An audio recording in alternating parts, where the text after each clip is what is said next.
How are we doing, ladies and gentlemen? Welcome back to the Physique Cast. I'm your host, Kev Gomez, and today I am truly blessed to finally actually have a chat with him face to face ourselves. We've talked backwards and forwards a little while now, but not only is this our first actual proper sort of call chat, but being recorded for whoever has the privilege of listening in. So very, very happy to announce today's guest is Mr. Robbie Tuckerman. Do you want to introduce yourself, bro? I really appreciate you jumping on.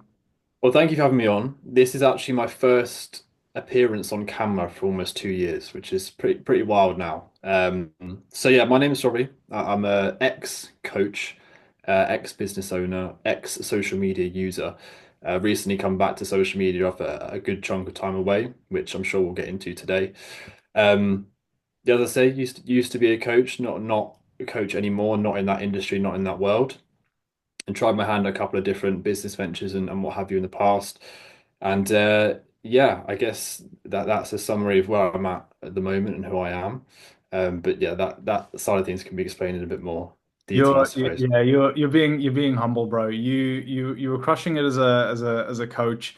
I think I always tell people that like in any venture, I don't think you can have your cake and eat it too. So the blessings I think is that hunger that we've talked about when it comes to, self-employment and stuff, I think also does come with a few curses. So I'm curious, bro, because I think I know where this is going to stem from, but do you want to go into a little more detail firstly about the coaching side of things and maybe what started to ease you out of that realm a little bit more?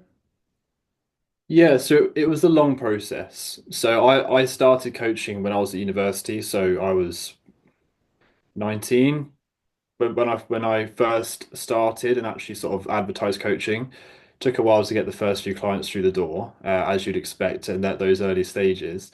Yeah. Um, and it came at a time where fitness was my entire life. So I've my background in fitness and gym is goes well previous to that. So when I was sort of like 12, 13 years old, I was in the gym. At that time, it was football that was the reason for that, and I was sort of obsessed with football. That was where I wanted to go.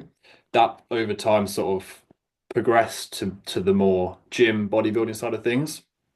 And bodybuilding is where it really like that focus sort of narrowed into whilst at uni through the people that I met and things that I did there. So that's where coaching started. And then over the sort of 4-ish years that I was coaching, that sort of love for fitness, I mean, in the last sort of year of that really started to dwindle. And specifically the love for coaching other people, to be honest, like that, the desire for me to create my whole career and job around other people's fitness, gym, all those aspects. Just the appeal of it wasn't there. And a big part of it was also social media as well. So that constant pressure, the constant grind.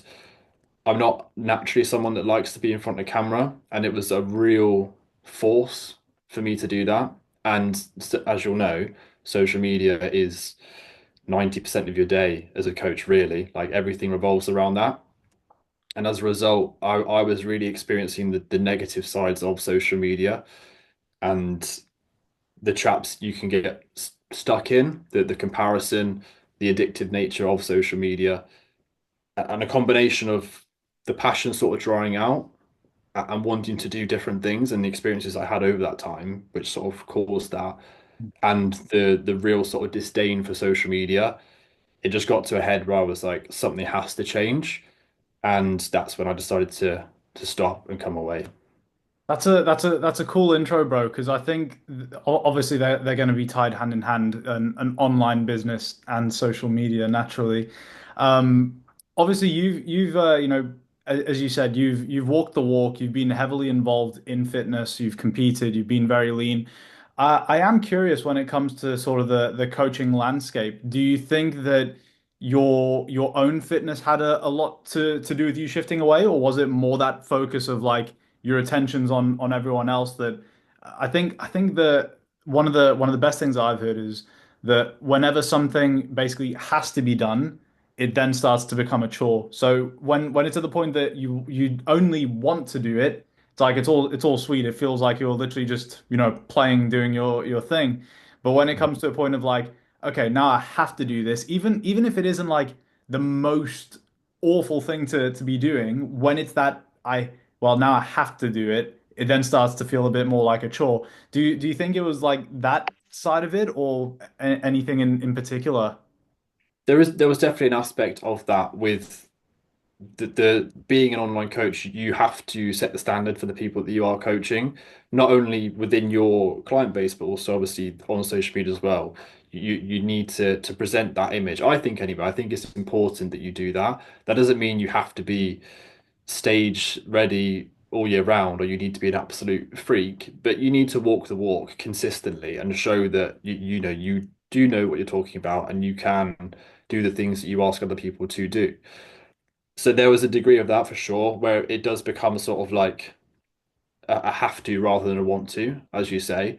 And because my desire to compete and things like that, that went away after I prepped for the one and only time I did compete. There was just less of a drive, and I've maybe get onto it, but I've transitioned away from bodybuilding training completely now, and I've only just noticed that recently is that's what I wanted to do, but I didn't know the alternative. So there was just a good chunk of time where I wasn't really enjoying bodybuilding, but I didn't know what else to do. So I was kind of stuck in the middle ground. Does that make Yeah, sense? no, 100%. Because basically, what I took a long time to ask you there was like basically what came first, the chicken or the egg? Was it that m monotony of coaching? Because I think a lot of people like overhype number one, self-employment in general. Because as I said, you can have your cake, but you can't eat it too. People, it's cool having this thing where the potential is limitless, as we'll come to discuss bigger, more complex ventures. The potential is limitless, but at the same time, people don't see the bits, which is where you're, I know you've got a missus, you've had a missus very long term. I believe she's also, or at least was also self-employed and did her thing. So maybe you also had the luxury that I have, where my missus in the home with me. So that makes things a bit cool. But obviously, people don't see the lonely parts of being almost a bit isolated from other people. There are parts to this that do kind of drive you insane. So I was curious how much your own fitness journey played into it, whereas like the actual coaching aspect, what started to create that shift a little bit. Yeah. Okay. Yeah, I see what you mean. Yeah. So when it comes to your own training, I'm curious what you are up to now then. What have you found to be the alternative for you? So I've gone full functional basically. I've followed the trend. I've jumped on high rocks. I've jumped on all of that stuff. And honestly, mate, I'm absolutely loving it. Every single session, the rate of progression is just unbelievable. Like you when you're training to grow muscle, I'm not naturally a big person. It took me years to really notice anything with my physique, especially doing it naturally. It's a long process. So, but whereas the shifting to the more functional side of training, every single week I'm in the gym, I either feel significantly fitter and I can fly through sessions quicker, or the actual performance is genuinely better, and you can track that and you can measure that. There's different aspects of your performance that you can improve on. So I have gone through different phases with it, and that's the way I'm approaching it at the moment, where it's like I'll literally run an 8 or 12 week block focusing on one thing, and then that might shift a little bit. So I am including a little bit more bodybuilding into the split, into the plan, and basically just really having fun with training and just sprinkling in little bits here and there of different aspects of the functional side, quite a bit of running, um, and then also even I've reintroduced bench squat deadlift, which I've not done for years, especially bench. There's a reason I stopped doing bench. That might actually have to come back out of the plan. But uh, compound lifts, the next step really is the Olympic lift side of things. That's a real big sort of part of the functional world that I haven't sort of dipped my toes in yet.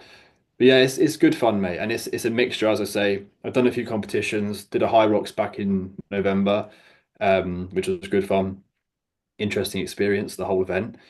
But and then a few other smaller competitions that have been run by like the gym I go to and things like that.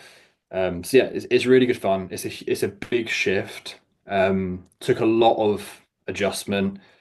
I was horribly unfit when I first started, and that change between going from bodybuilding only for however many years to suddenly you're like doing box jumps and running around and kettlebell swings and stuff. It's a big transition. Do you, I'm curious, when it came to the bodybuilding training, do you feel like you'd almost just mastered that craft at that point, or do you feel like it was the monotony of just doing the same thing over and over? Was it kind of like I just need something new, or what was it that started to kind of push you away from that? And I suppose my thing is you might be able to relate to this. The reason that I struggle to get on the functional train is because I like to have I know there's levels, but I feel like when there's like so much to something, as you said, you haven't even really begun to explore like the Olympic lift side of things yet. And I'm like, if there's too much going on, I feel like I can't be really, really good at something. So Mm. the bit where I'm at is like I really want to get into martial arts because I feel like at least if I've got my bodybuilding and then I've got like this one other thing, I can still take both of those to like a pretty high level in terms of damn, he's fairly good at that. I feel like in functional, I feel like I'd just be very jack of all trades average, which would drive me personally a bit insane. Yeah, I think you've definitely got the bodybuilder's mindset there of like being hyper focused at one thing and just getting better and better and better. And it's interesting you say about the sort of the mastery side of it because I've never really thought about it like that. But now you said that, it is a little bit like that where I've just been in that world for so long and I've explored every little avenue. I've been obsessed over one thing for years that I think it genuinely was just something new. And still now that's why I'm changing things so frequently because I'm just enjoying trying new things, taking a step up and all of these, as you say, the different components of functional fitness, I'm enjoying trying all the different parts of it. Um, Not getting particularly good at any one bit of that, but I think over time that focus will start to sort of narrow down again. But at the moment, I am just enjoying being a bit of a jack of all trades, to be honest. That's valid. That's valid, mate. That's class. I think it is a difficult one when you've gotten to a certain level of one thing because I feel like there's almost obviously the coaching will factor into this, but I think even just when you are very proficient at something and you're almost renowned for it, I feel like there is almost that pressure that you need to keep doing that thing, and it almost makes you a little bit scared to venture off. I can imagine almost tied to the coaching side of things, there was maybe even kind of this thing that like you know, I'm renowned for being able to get people into great shape. I know that I've, mastered my craft in this realm. If I start doing this other thing, will that then take away from, my business, my livelihood? Um, did you feel like there was any part of that kind of linking over as well? I think so. I've been quite lucky that since I've made this shift and that a lot of my clients kind of followed me with it because they saw what I was doing and interested them and the type of people I work with they're similar to me, so they've kind of followed that trend as well. So it's been actually been quite fun to not only learn all of this but coach it as well, and have people that I work alongside that do the same thing as me. But there definitely was an aspect of that. You kind of build an identity almost where this is, I was a bodybuilder. That's what I did. I competed. My life was bodybuilding. All of my content was purely bodybuilding related. And then all of a sudden, I've made this huge shift. So you almost feel a bit of an identity crisis and a bit of I don't know what the word is, just maybe imposter syndrome as well, because I'm new to everything, so I can't then start being an authority on a space which I'm not. So yeah, I do think it had an impact there. The identity side of things is a very, very interesting one because I think that's one that a lot of people get very far into when it comes to any endeavor really. And I think a huge reason why I wanted to have you on is because there has been this clear sort of like, chapters that you've been going through, be it in business and career or be it in fitness. And I almost wanted to ask directly, I'm glad you brought up the identity side of things. Was there anything in particular that you did or any particular at least kind of like trains of thought that you went down when it came to because I struggled with this last year when I quit my prep and I was like, you know what, I don't want to do this and take steroids and all this anymore. And it took me a while to kind of, feel at ease because I think, as you said, you've tied yourself into that for so long that it's almost kind of this weird pressure of like, what is everyone else going to think? Was there anything in particular you did or any at least sort of like thought patterns that you were like, oh, you know what, this is how I'm going to now kind of craft my identity? Because a lot of the stuff that you've done is pretty kind of whack. Most people would probably think just go ghost mode off socials and stuff. And I'm curious what what your mind looked like when this kind of light switch almost sort of flipped, basically Mhm. crafting your identity and kind of like who do I want Robbie Tuckerman to be? Mhm. Well, first off, I want to say fair play to you for recognizing that during your prep and actually stepping away, because I don't think many people would do that. I think most people would follow through because they've said that they would and not actually identify that fact. So I just wanted to say that because I don't think many people would actually be able to do that. But in terms of myself, you are right. The going from being on or posting on social media, having this identity, running your own business, everything, to just all of a sudden disappearing and disappearing for a long time as well. I did get lots of messages, people almost concerned. It's like, well, what's happened to him? Where he's disappeared. But what it allowed me to do from an identity standpoint is actually find who I am. And what it's made me realize is a lot of what I did, particularly from that sort of bodybuilding, hyper focused side of things I mentioned previously, that wasn't me. That was me being introduced and influenced by the people around me, the trains of thought, as you said, the content that I consumed, what I thought I should be doing as a coach or someone in this industry, and then that reflected itself in my content. It reflected it in what I did, and I think it never sort of rang true with who I really was. And I think looking back at it now, the things I used to talk about it was me trying to be somebody else basically, and I was pursuing a dream of somebody else. I wasn't doing what I really wanted to do, which is what this time away has allowed me to really identify, and that's sort of manifested itself in changing career, the change in my training style, the change in my lifestyle, even hobbies and things are so different now to what I used to do, but it's me rather than a version of myself that maybe was more influenced by the other people around me and the industry that I was in.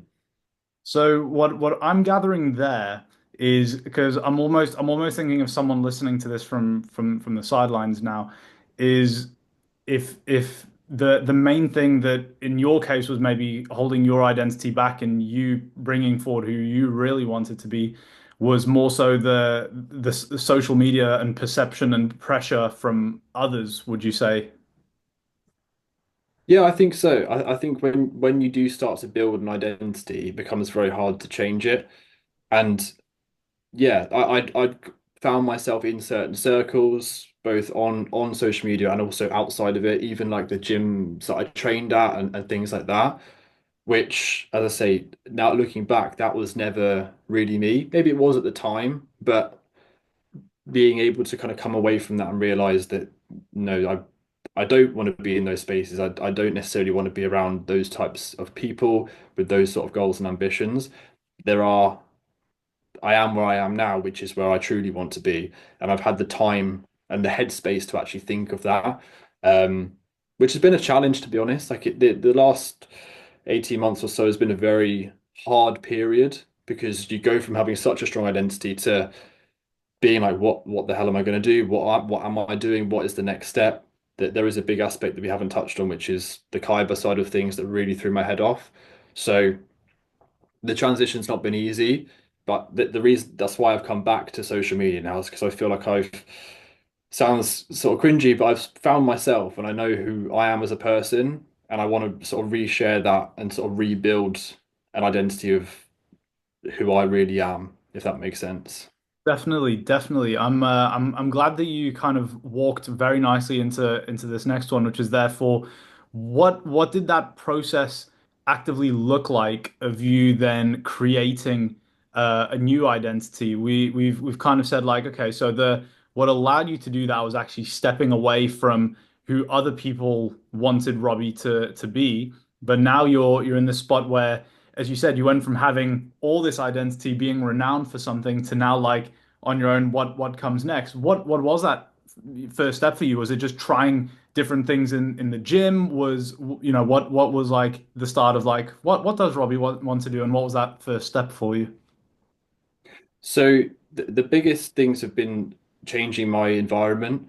So quite literally, I moved house. So I physically moved my whole life to somewhere else, which had a big impact because then you're around in a different area, around different people. I changed the gym that I trained at.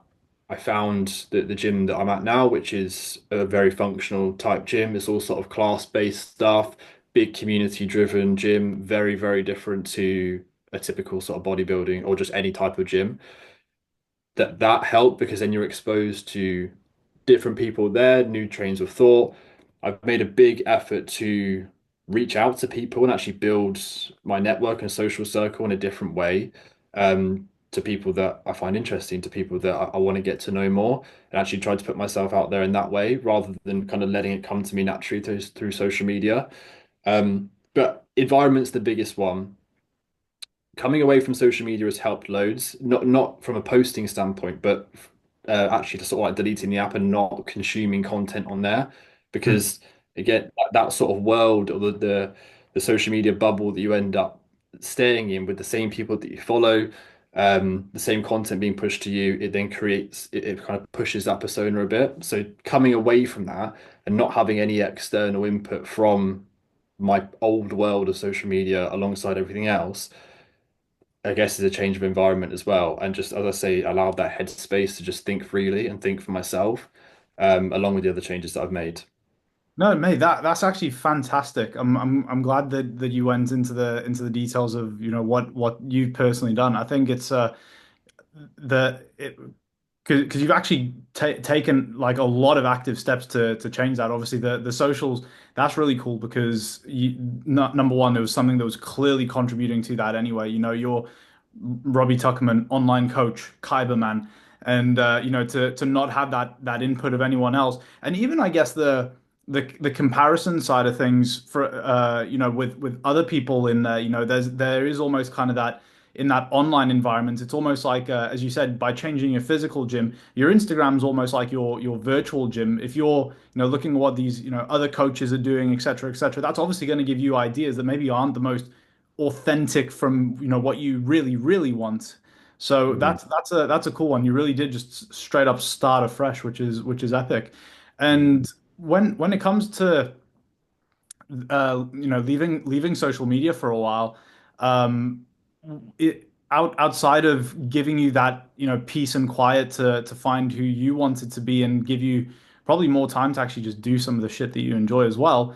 What have been kind of the main takeaways from just getting away from that? So this is something that I put up on my story the other day in terms of what I noticed from social media. So there really are two sides to it.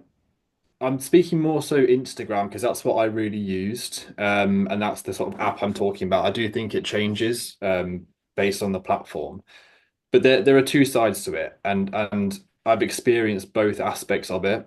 So the negative side, which is the reason I really came away, is one, the addictive nature of it, and spending a lot of time on it, you can get hooked. You drain your time, you can drain your energy. That's what they're designed to do, to hold your attention. Um, and then, but on the flip side of that, the positive aspects I really missed whilst I was away. So, like relationships like this, for example, like I met you through social media, and I've really missed the people and sort of community that I built there, and the opportunities that it can bring forward. And so, sort of experiencing both sides, the way I've come back to social media is to try and get the best out of it and really experience the positive aspects that it can bring and just minimize the downside as much as possible. And one of the ways of doing that is to not make social media my job and to for it to for me to not have to be on there to get caught in those negative cycles and get trapped in by the algorithms and things like that. So that's kind of my approach to it now. But yeah, as I say, there's two sides to it. I'm just trying to enjoy it, get the most out of it, sort of share my life in a different way to what I used to before, without the pressure of being an online coach, if that makes sense. Yeah, yeah. So almost the main thing was like the productivity side of things and just the general sort of like textbook quote unquote like social media addiction. And I Mhm. guess that close second almost tied into that is then the pressure of it, being your living, almost having to spend time on there and therefore have those chances to always be getting sucked into whatever's going to grab your attention next. Okay, Mhm. interesting stuff, man. Interesting stuff. And it's really cool that being able to step away from that. That's why I even made the little play earlier. I was like, I'm sure that this even just has allowed you more literal time on your hands to do those things that you then felt that you were more aligned with at this point and what you wanted to be doing, as well as easing off the pressure to have to be confined into this box based on your identity that had been forged online around what you were doing. So, interesting stuff. Mhm. The productivity side is huge. Like I look back over my screen times, and yes, I'm using Instagram for work. There are certain aspects of that as an online coach that you do need to be on the app. You do need to message people. You are doing productive work on there. But as you say, for every 5 minutes you could be working hard, there could be 1 or 2 minutes of watching a couple of stories or just, it's just there. It's in front of you. The distractions are there. So looking over my screen time now and my productivity over the course of the day, I can get so much more done with a clear head, without picking up my phone, without a little distraction. There's no notifications, there's nothing buzzing my phone. I've made changes as well from that standpoint in terms of actually like eliminating distractions as much as possible, which is sort of another side tangent, I suppose. But specifically from social media, the productivity differences and what I'm able to do is just tenfold improvements. It's actually a bit scary, to be honest, the impact it was having on me. That's nuts to hear. I think the main thing is just how much it quickly adds up. As you mentioned, for every few minutes of work, even just watching a few of those stories, a little scroll, that in of itself on your screen time will add up to like, well, what exactly did that give us?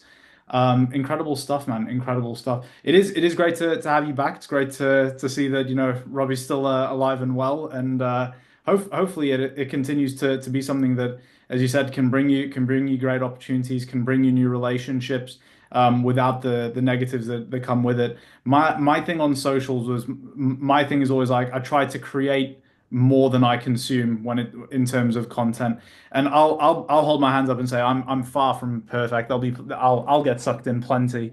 Thankfully, I don't think it's quite had the toll on me yet, but I definitely feel the productivity side of things more than the pressure. I think because I I think if I kind of rewind to my bodybuilding thing, I think it's because I already knew at that point that like, okay, this isn't who I really am meant to be.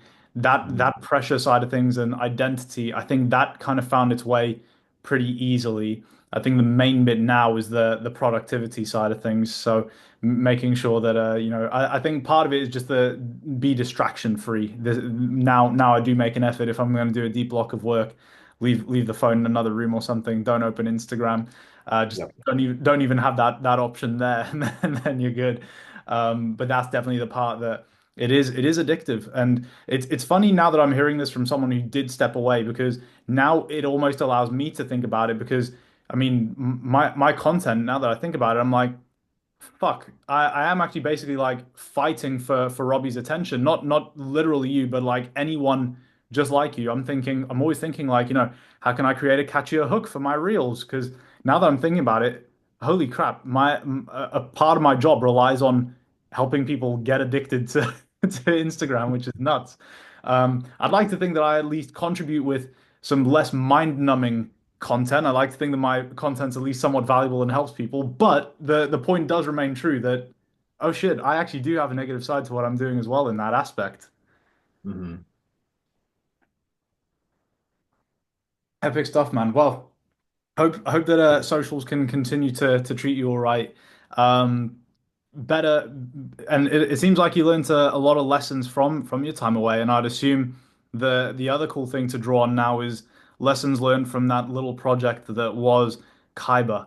I'm curious how exactly did this idea start? Because I'm still of the opinion that this was like genius. And I think the real shit thing about business is that sometimes I don't believe in the sense of like luck as in you get lucky, don't get lucky. I think there is a big time component to things though. I think you can get lucky at the right times. And my thing is, admittedly, I don't know anything about running something of this scale. I don't know the faintest about what it takes to start something like this up. But when it comes to Kyber, this seems like such a, oh my God, I can't believe that no one ever thought of this because you were the OG that did this. People have ripped it off horribly nowadays. But you were the first one to think this up, and I was like, man, that's genius. So I think there's simply a case of like timing. Maybe people weren't ready for something like that. But how did that come along to begin with? So to start from the beginning, it's a very textbook origin story of a business. It was like a light bulb moment, which at uni, third year of uni, just trained legs, I think it was, Temple Gym, absolutely buried myself. Come back at like 6 o'clock, and I've got however many hours of work to do for my dissertation. There's a can of Monster in the fridge. I'm just thinking, do I want to destroy my sleep tonight and feel like absolute crap tomorrow just to give myself something to just push on through this work block? And the thought in that moment was just like, what if you could just create something that gives you that without the caffeine aspect, without the negative side effects of that, that tastes like a white monster. That was like, imagine that existed. So, and then sort of some time went on, finished university, and that idea sort of lingered in my head for quite a while.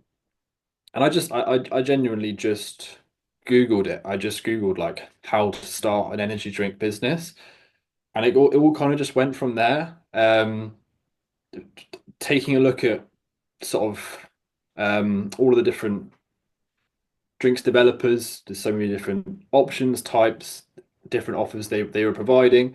What are the first steps? How the hell do you even do this? Where do you start? How do you create a product? How do you put together samples? What does the formula look like? All of it. It was just an absolute like mess at the beginning. And it was just about sort of compacting that and putting together an actual plan of like, right, this I think this is a really cool idea. How can you do it from a logistic standpoint? What I didn't really think about at the time, and this is one of the biggest mistakes I made looking back over it, is that I got so sort of focused on the idea, how cool this would be, how do you bring this product to market? How do we just get this out there as fast as possible? What I didn't think about, which is kind of what you were talking about there, is that is this something that the market actually wants? Is there demand for a product like this? I still think to this day, the answer is yes. But I think there are lots of different factors that play into whether or not that demand sort of manifests itself in a business taking off and a product being really successful. There was the timing aspect of it. I think maybe we were a bit early to the game, to be honest, and maybe people weren't that the market in general aren't necessarily receptive as much to having something that's so different to what they're used to, completely caffeine free. Why the hell would you want to drink that? There was a lot of education involved in kind of being like, well, actually, no, all of these ingredients, they do these things. It was a big shift and a big shock to a lot of people. There's aspects like the price, for example. The ingredients that we used were very expensive, which meant that either our margins were absolutely tiny, which you can't run a business off of really thin margins. You can at really big scale, but we weren't at that point as a startup. And then as a result of that, the sale price is high, which again is a shock to a lot of people. They're used to they see a can of Monster on a shelf, £1.50, sometimes a little bit more. And then there's a can of Kyber for like 2.75, £3 depending on where you ordered it from. So it's a big transition. And I think to warrant a price difference like that, you need to have the sort of brand behind it. But I didn't think of any of those parts of it before we just went all in on developing the formula, getting the first run of production in, basically just trying to get it out there as fast as possible. I kept it completely silent the whole build process. I didn't tell anyone about it. I didn't, release any information, didn't tell anyone what I was doing, which was fun in the time, but I didn't pick up any sort of signals as to this could work. Do people want to buy this? What sort of price are people willing to pay for it? All these things now looking back, I should have done to sort of test that demand within the market and go, is this worth sinking the money into and the time into that we did? So there's a long answer there, but we basically just went all in, figured out all of those steps along the way, the logistics. We had just so many problems. It's such a supply chain logistics heavy business. The getting all the different ingredients in from different suppliers, the manufacturing, the minimum order quantities of like the cans themselves, for example. One of the things that was really bad with that was that so huperzine A is one of the ingredients. As you'll know, the dosage of those is sort of microgram levels. But we had to order a massive barrel of like 12 kilos, and then you're taking out like 0.5% of that, and then Right. that's got a use by date. So you got to somehow go through that, otherwise you've just thrown away however many grand that barrel of huperzines cost you. So there's a lot behind the scenes. I've never really spoken about this before, but all of those sort of moving parts when the product's not even been released yet, and we don't even know if anyone wants to buy it was probably a mistake. And we probably should have done the smaller production runs. We probably should have done sort of testing groups, tried different flavors, spent longer developing the flavors, the formula, what ingredients, what dosages, what's profitable from that standpoint. So there's loads there. And as I say, there's a lot I would change going back. But I still think if I did it all differently, it probably would have ended up with the same result, to be honest. This is the bit where we could probably start like a 2 hour conversation on like starting a business. I think one of the bits where I was like, oh shit, I kind of forgot about that was the price element because obviously as you said it's the thing with the margins, but then if you've got it at the right volume, you can actually kind of get by on that. But when you couple that with being a smaller startup, then it's getting that volume going to begin with to make it worth it. But then not only does that affect the margins, that of course affects the sales cost that you have to sell it at as well. And when your customers, you almost then got to think like this is where I don't want to turn this into like a 3 hour call, but immediately my mind then goes to like as you said, the beauty of that product was that it didn't have caffeine. Obviously us being in the gym industry, it makes a lot of sense to begin with when your first train of thought is like, therefore, well, who consumes a lot of caffeine? Gym rats. So, let's put this in gyms, let's do this, that, the other. But potentially maybe that it could have had like a better setting in like a corporate environment or something, people who've got a little bit more expendable income instead of going to get their, Starbucks or something at 5 p.m. to fuel the night spreadsheets and shit. There's your Kanakaiba waiting in the fridge, something like It, that. you are absolutely spot on. Like, there's a reason gym rats love caffeine because they love caffeine, and they're not going to change that. Like, they're trying to convince someone that has a monster every single day of their life to suddenly change that is a very difficult thing. And that's the route we went down. We were trying to get into gyms because I was in the bodybuilding space. That we sponsored events, things like that in that world, and it just didn't click. That wasn't the market for that product.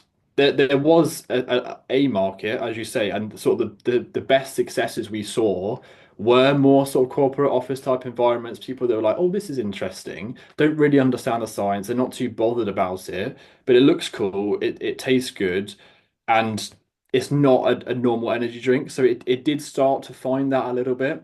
It's just whether or not that market's big enough at that moment in time for us to go all in. And I didn't notice it at that time either. Yeah. Well, I mean, I'm equally, a dummy because I was probably fueling some like delusions about how great this could go because I thought it was absolutely genius. And I remember I sent you a voice note, and I think it's because I was in prep when or just about to start prep, and I was like.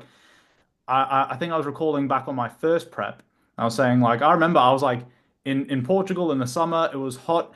Like I want a monster. It's 5 p.m. I've still got cardio to do and whatnot. It's I want something that tastes like a monster but doesn't have the caffeine. Still gives me a bit of energy. So I thought this was genius. But as you said, I think when it's such a drastic change for that niche, you're going to be fighting hard to show people that your stuff's actually the real go-to because a lot, well, I guess a lot of gym rats aren't even actually that conscious about their sleep, which is a whole other a whole other discussion. So maybe the correct implementation is maybe more of a corporate environment. Um, you can tell me to fuck right off here, but you'll see where I'm going. You don't have to disclose this at all, but I'm gonna ask, and you can tell me to fuck off. Are you cool with disclosing how much money? Because ultimately, Kyber closed down, and as of right now, I'm assuming there's no plans to restart that. Am I cool to ask how much money went or effectively got flushed? This Or this has if that is, never been shared publicly. you're welcome to say I'm not answering that. So basically, it's the sort of business that needs funding, and we went through that process of trying to get funding. Um, and I pitched to investors. We tried to get both sort of in angel investors firstly from different aspects, but also VC firms as well. We More got more importantly, because I was going to ask like I think a lot of people are put off by, a potential, failure. There is always that fear of like, what if it doesn't work or something. So I was almost going for like because I almost think about like your own stakes in the game. I was mainly just going to ask about like how much like you'd put into it if that was cool. Because I wanted to basically kind of go down the route of like I know you might have some plans to do something at some point, and coming back from an experience like that, I basically wanted to go down the route of like, how do you feel about, do you feel like the lessons you've learned prompt you to be like, if I ever do something like this, I'm prepared, even if I did actually, blow quite a lot in this. I'm assuming even in terms of your own money, I'm assuming like a good bit got flushed. I'll tell you the exact number off camera, but Okay, yes, it was a big chunk of cash, sure, sure. and um, yeah, the sort of route I was going on there was that we tried to get more funding after the initial input that we put in, and it's one of the reasons why I decided to actually put an end to it is because we just came against roadblock after roadblock after roadblock, the same issues. It basically the general consensus of what we gathered from those different pitches and stuff is that it needed at least 1 million for it to really get anywhere because you can put money into the development side, you can make the flavors better. Obviously, the marketing spend is you have the freedom to do that. Whereas what we put in, it didn't allow freedom of change. So we put enough in to get the base product and get it out to market, and then we needed the next round of funding from that point, and we couldn't get it. So we weren't able to sort of pivot or adjust. That being said, if someone offered me like 1 million quid tomorrow to re-go and do it again, I probably wouldn't do it, honestly. Okay. Okay. So this now ties more into the pressure of you trying to juggle this behemoth as an individual. I'm taking it as Yeah, I mean it's not a business model. It's not a type of business that I want to run. I don't want to run a business which is massively dependent on its supply chain or the logistics, where 1,000 things could go wrong in any one day, and it can have a huge impact on your entire business. That's not what I want out of life. That's not the business type I want to run. Maybe in the future, that I'll never say never. But if that was opportunity was presented to me now, I wouldn't take it. It's not what I want my day to day to look like. Is to have that just overwhelming pressure and stress that the smallest thing can go wrong and it can destroy the entire business. yeah, no, that's smart because I think something that crushes people mentally is worrying about things that are out of their control. But when you're in a game like that, there's going to be a lot of stuff that's out of your control. So I'm curious going forwards because I think that almost ties into the identity a little bit, having a knock like that, having those wasted things that, don't come to fruition. When it comes to, another venture or something like that, how do you take this experience from something like Kyber? Do you look back on it as, you know what, I actually learned a lot from that. I learned that, if I'm ever going to do something again, it's going to be something where everything is easily within my control. I know that I need to, run more market research, or is it something that has, put you off a little bit more, in terms of just, entrepreneurship in general? What were the key lessons from the experience of effectively something that didn't go how it was supposed to, and almost getting over that fear of failure? Yeah, the what it's taught me the most and the biggest learnings from the whole process are more from a personality and character building standpoint. Yes, it taught me a lot about business. It opened up a whole new world, which online coaching, it's not like that. You don't have a physical product. You don't have to deal with suppliers. All of those aspects of it were massive. And the learnings there I will take forward I've already done that, already taken forward into what I've done since, and I will continue to do so. But it was the constant banging your head against the wall, things going wrong. We had issues from like a legal standpoint, supply issues, as I mentioned, massive delays on things. And in the moment, it's so testing and it's so hard and it's everything entrepreneurship should be. It's a challenge. It's not easy. And getting through that and building the resilience to know that by the end of it, when things are going wrong, it was almost like nothing because it was just normal. So that it's not put me off entrepreneurship at all. Business and entrepreneurship as a whole is my passion. That's what I love. I I will take that step again at some point.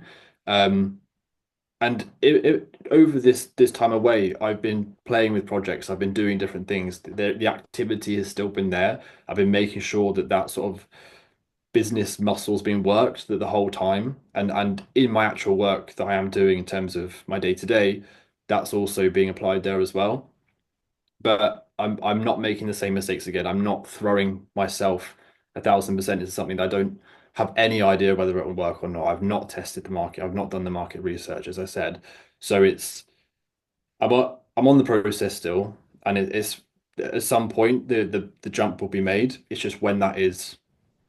Right now, not something that I'm looking to do in the immediate future. I want to build up my skill set. I want to do lots of different things and learn and grow and develop so that when I am taking that step, I know that the chances of success will be a lot higher than the last time around.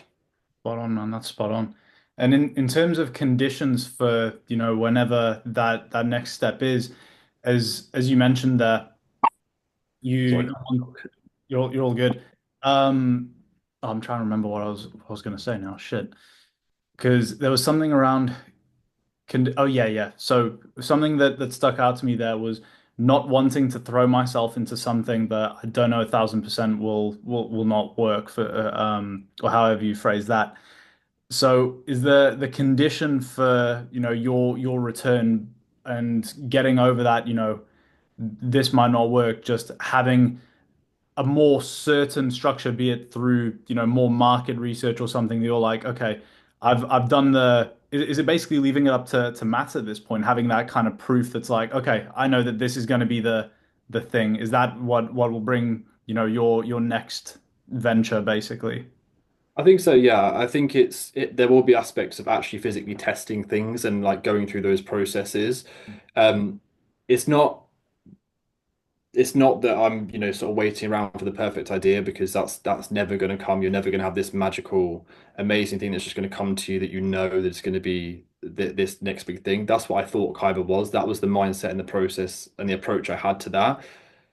It didn't work. It wasn't this amazing idea that I thought it was. It wasn't a light bulb moment. What I want to do is just be smart about it and reduce the risk of it going wrong, basically. So it's not about waiting and waiting and waiting until this perfect idea comes where it's 100% chance of success. It's about making that percentage chance of failure coming down. And rather than it being 75, 80%, well, we can be smart about it and actually pick a route and test and understand what the business is, what it would look like to reduce that risk of failure down. It's never going to be zero, but you can be clever about it and not just go all in on something that you're blind, basically. That I think is a very good bit of advice. I think that applies for a lot of things in life because I think it's natural to think like, okay, this might not work. Is this actually a good investment of my time, finances, efforts? And I think it is a case of like, okay, what is like every little thing that could be a play here to just reduce that risk of it not being the thing that's going to be, what I want. So, mate, that's quality. Bro, I think, and maybe like when we jumped on this Zoom call because we tried dabbling around with some other stuff, maybe what 45, 50 minutes since we jumped on here, and I think that's already given us a good few lessons from someone who's been there, done that, someone who's been the coach in an online business, someone who's tried a ballsy, bold, what I still think was genius physical business. I still wear my Kaiba hoodie proudly, and I'm still fuming. I'm still fuming that there isn't one when I open my fridge. So no, that was one that got me absolutely hyped, and I think I speak on behalf of a lot of people when I say I can't wait to see what you do next, bro. Is there anything at all that you sort of want to plug? Do you want followers on socials at the moment, or are you like, no one, no, leave me in peace, people? If you want to follow me, follow me. You're not going to get coaching content. You're not going to get much words of wisdom. You'll get a few stories here and there.